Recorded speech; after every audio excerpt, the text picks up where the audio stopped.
Thanks, Claire. I should have known that you do have a long memory. And as you can see, Claire is one of these people who is not afraid to put the position and to keep at it. And we have agreed at ASQA to have regular meetings with the main provider groups to toss these sorts of issues around and for us to get a perspective coming from providers about the work of the regulator. So we've started that process and we'll be continuing that process over the coming months and years. I also do want to pay a particular tribute to Kay Ganley at this time. She has, as you know, she's soon to step down as the chair of ACPET, and I had a lot of dealings with Kay and Michael Hall over the time I was here in Queensland, and Michael's a very affable character and Kay was an absolute terror at putting the position of the private sector and insisting that government give the sector its due recognition. So we had a lot of discussions about this, and it was a really interesting and fruitful relationship that we developed here in Queensland around these matters. But it culminated in us, Kay and I, agreeing to sponsor and run a survey of private education and training in Queensland. We did this for 2 years, and we did it many years ago. And we discovered something really interesting, and that was that in terms of the number of students in Queensland, the private sector was as big as the public sector. And this certainly hadn't been the way governments and policymakers had been viewing this sector. So I thought it was Kay's determination to ride over the objections that some folk in the industry had about being involved in something like that. It was a voluntary survey, but it was a very important one in terms of shaping things to come. And I think a lot of policy positions around Australia are evolving at the moment. And so there'll be a need to do some other bold things like that to make sure that your sector is known. Kay, I'm just making a tribute to you. I'm pleased that you arrived to hear it. I'm getting a bit of my own back from last night. But I was going to say, Kay, you are a person in a pint-sized container, but you're a towering person, actually. And you have done a fabulous job at the national level and at the state level to really promulgate this sector, and everyone is missing you already. I shall now get on to some of the issues that you wanted to hear from me about. Oops.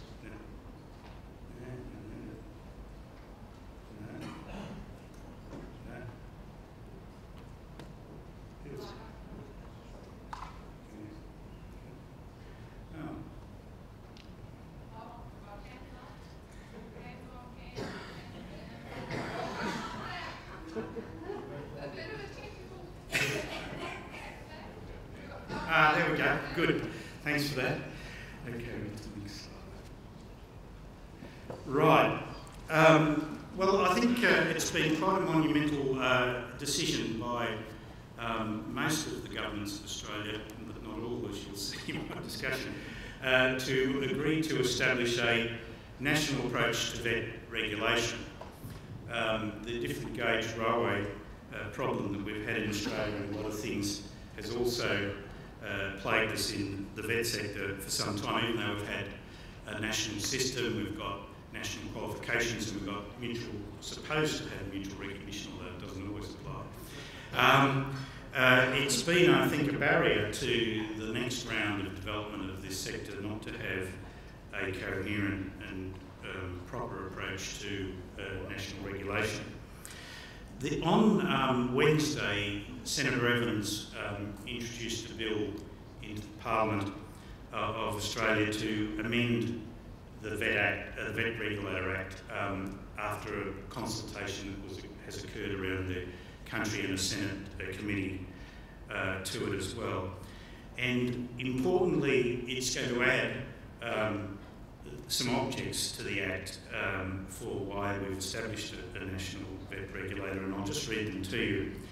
To provide for national consistency in the regulation of vet, to regulate vet using a standards-based quality framework and, when appropriate in the circumstances, risk assessments, to protect and enhance vet quality, flexibility and innovation in Australia's reputation for vet, both within Australia and overseas, to protect students undertaking or proposing to undertake Australian vet by ensuring the provision of quality vet, and to facilitate people being able to have access to accurate information relating to the quality of vet. So the key rationales for why we need to have national regulation have now been added to the Act itself, based on the consultations that some of your representatives and others have put forward. A silly question to ask really, but still, given the way some people go about these things, it's always good to reinforce the reason why we need good quality. The labour market in Australia has been changing dramatically over the last 20 or 30 years, and it's not, even though we've had the global financial crisis, and that's been a major cyclical issue in Australia, it's really the unrelenting structural changes that lead to more higher level skills being needed in the economy across a whole range of industries that's the driving force behind why quality matters now more than ever before. 3 decades ago, the differences in employment rates between people with vet qualifications and university qualification holders were quite marked. Nowadays, the employment rates are absolutely identical for people with certificate 3s and 4s and for people with degrees from universities. And the income differences are certainly diminishing as well. So, and of course, if you happen to leave school before you finish year 12 and go on to a life of, you will go on to a life of intermittent employment and income unless you go on and get further tertiary accredited skills.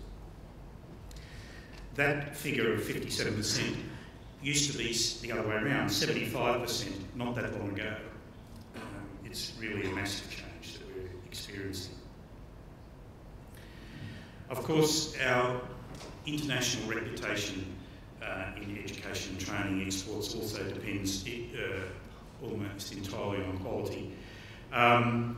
Obviously, visa changes by the Commonwealth Government have had a very significant impact, and the global financial crisis in dampening demand from overseas students to go to other countries and the exchange rate are also crucial issues. But I think at the end of the day, the thing that's something we can all do something about, and the thing that's going to keep us really on the page at times like this, is the quality that we can deliver and ensure that the students going through our work. The Act to set up the national regulator was assented to in April, and it's been based on the governments of Australia, except for Victoria and Western Australia, agreeing to refer their powers to the Commonwealth to enable a national regulator to be established. I believe it's only the 10th time that referral of powers has occurred in Federation Australia, so it's not something that happens very often.